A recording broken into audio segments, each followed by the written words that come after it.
Narito na ang Ratsyada Balita. Nagpakitang gilas ng talento ang mga barangay health workers sa Mangaldan, Pangasinan bilang bahagi ng kauna-unahang General Assembly ng mga BHW sa bayan. Ang isang grupong ito pumataw sa pagsayaw.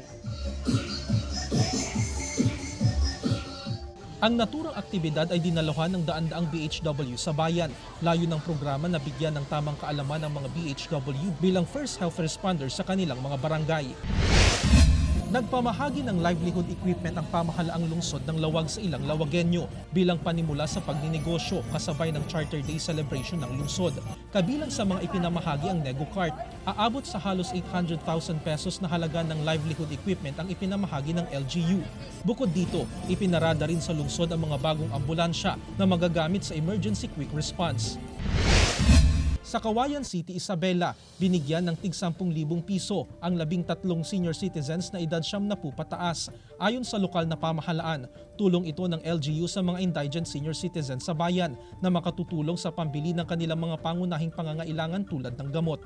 Jarek Pasiliao, 1 North Central Luzon.